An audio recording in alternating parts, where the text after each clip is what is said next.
Lengo hasa ni kuhakikisha tunapata utawala wa sheria na uchaguzi huru na wa haki.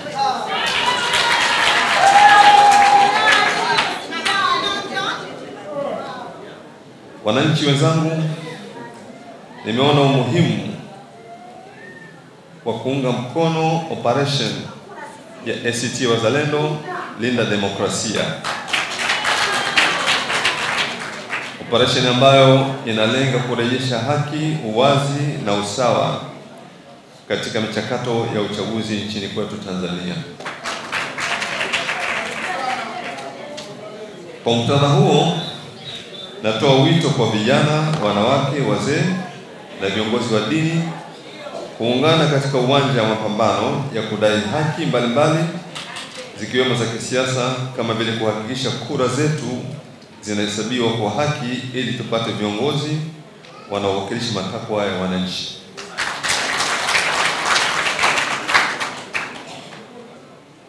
Ndugu zangu, mimi naamini amani ya kweli haiwezi kustawi pale ambapo kura zinaibwa, sauti za wananchi zinakandamizwa na sheria zinatumika kuwanyamazisha wale wanaosema ukweli.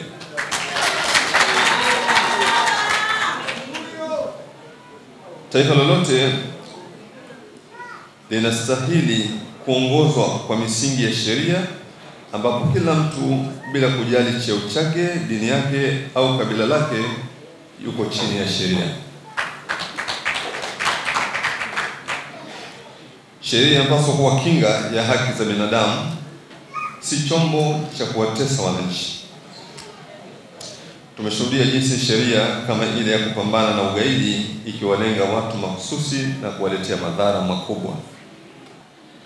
Tumeshuhudia viongozi wa dini, hasa mashehe, wakiwekwa magerezani bila ya kuhukumiwa kwa zaidi ya miaka 10 kwa sababu ya kuzungumza ukweli.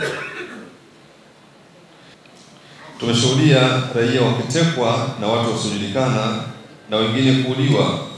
Ndugu zangu, uzalendo unatutaka tupinge mifumo kandamizi na isiyowajibika na kuhakikisha kuwa sheria zinalinda haki mbalimbali za wananchi. Ndugu zangu, tatizo kubwa la nchi yetu ni kutokuwa na utawala wa kizalendo unaojali maslahi ya umma. Athari za utawala wa namna hiyo ni kubwa na zinagusa kila kipengele cha maisha yetu. Zinagusa uchumi, zinagusa siasa, zinagusa usalama wa raia na mambo mengine muhimu ya kijamii. Lakini baya zaidi, athari hizo zimeharibu mfumo wa mataifa yetu na katiba zake. Kwa mfano, mwaka 1964 mataifa yetu mawili, Tanganyika na Zanzibar, yaliingia makubaliano ya kuunda serikali ya muungano. Makubaliano yalikuwa Tanganyika itasarenda baadhi ya mamlaka zake na Zanzibar itafanya hivyo.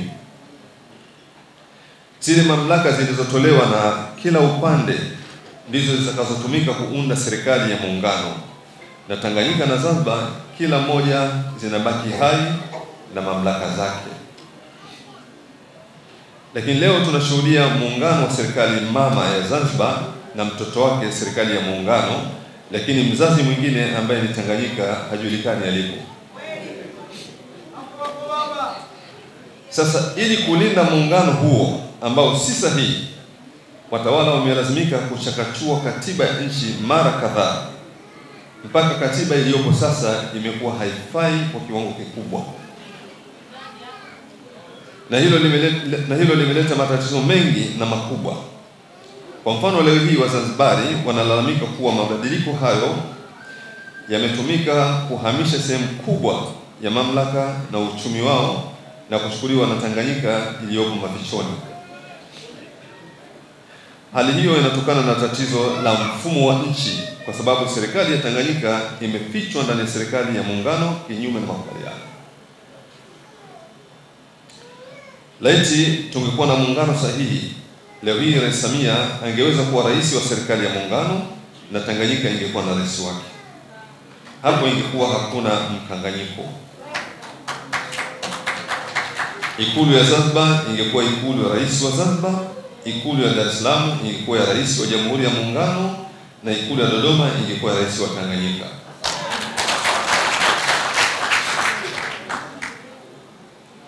Ndio maana ninachokusudia kuonyesha katiba yetu imevurugwa ili kulinda mfumo huo mbovu wa taifa uliopo. Ili kulinda mfumo huu tulionao, basi katiba imekuwa ikibadilishwa kila wakati kwa kiwango ambacho imefika. Katiba iliyopo sasa kwa sehemu kubwa ni katiba mbovu kabisa. Ndio maana wataalamu wote wanasema ili Tanzania ikwamke katika matatizo mbalimbali yakiwemo ya kiuchumi, kisiasa, sheria na kijamii, lazima ipate katiba mpya inayorejesha serikali ya Tanganyika. Tume ya Jaji Kisanga imesema hivyo, tume ya Jaji Nyalali imesema hivyo, tume ya Jaji Warioba nayo pia imesema hivyo. Kwa ufupi, ndugu zangu, moja ya malengo yangu makubwa ya kuchukua kadi ya chama cha siasa ni kujiimarisha kisheria ili kupata jukwaa la kuwaelimisha wananchi wajue ajenda kuu ya taifa letu, katiba mpya.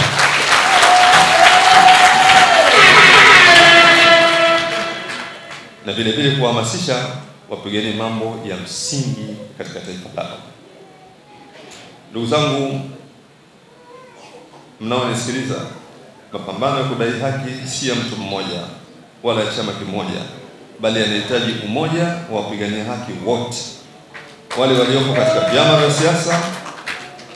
vyama vya siasa, viongozi wa dini na kila Mtanzania anayejali mustakabali wa taifa letu. La mwisho ambalo ni muhimu ni viongozi wa dini kushiriki siasa. Uwepo wao katika vyombo vya maamuzi ni jambo muhimu sana.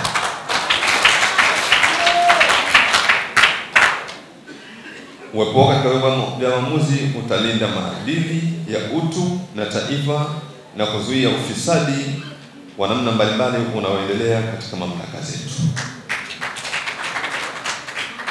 Ndugu zangu, hiyo ni hotuba yangu fupi ambayo nilipenda niwasilishe kwenu, lakini ningependa katika hotuba hii baada ya vifungu kidogo nivizungumzie kidogo.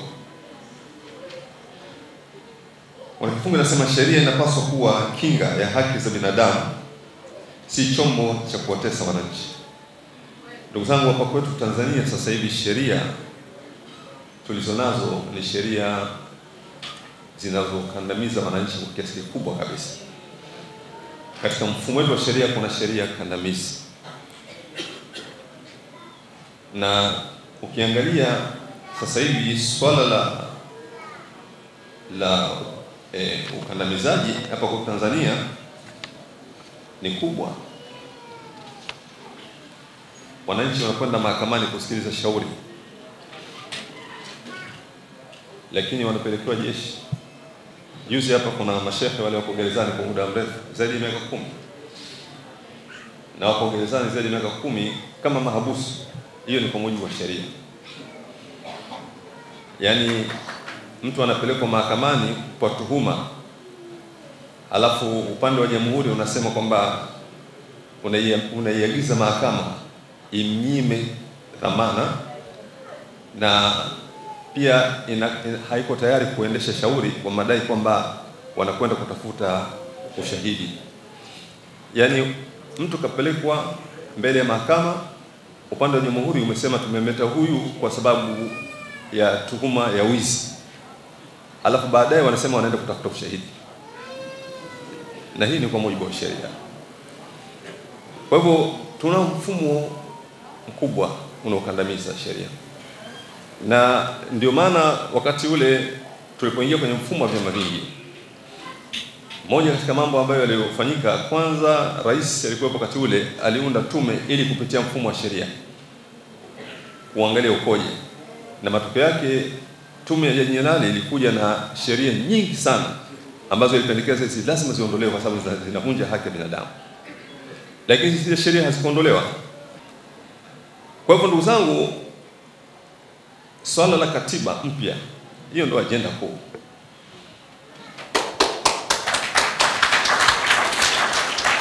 Na ndio maana mimi nimeamua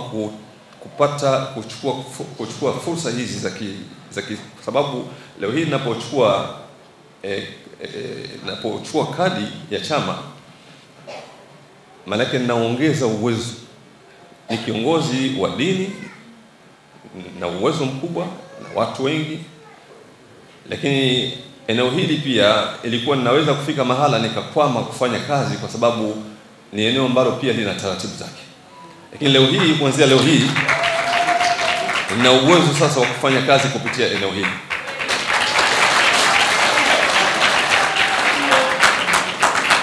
Leo hii kwa kuchukua kadi ya kisiasa inaniunganisha na watu kama kina Peter Madeleka, inaniunganisha na watu wengine chungu mzima ambao sasa tukiunganisha nguvu tunaweza kabisa kuleta mabadiliko ya mfumo wa sheria nchini. Kwa ndugu zangu, mimi nimeamua kujiunga kwenye chama cha ACT Wazalendo sio kwa sababu tu za kisiasa. Mimi nimeamua kujiunga kwa sababu nikiamini kwamba katika jukwaa hili ule uhuru wa kufanya zile harakati za kupambania haki za wanadamu unapatikana katika ACT Wazalendo. Kwa unaomba mnipokee katika sura hiyo. Kwa maana kwamba sikuja katika masuala ya siasa tu za bla bla. Mimi nimekuja ili tushirikiane kuhakikisha kwamba tunapambana kufanyia maslahi ya wananchi. ACT Wazalendo, ACT Wazalendo, ACT Wazalendo. Nawashukuru sana.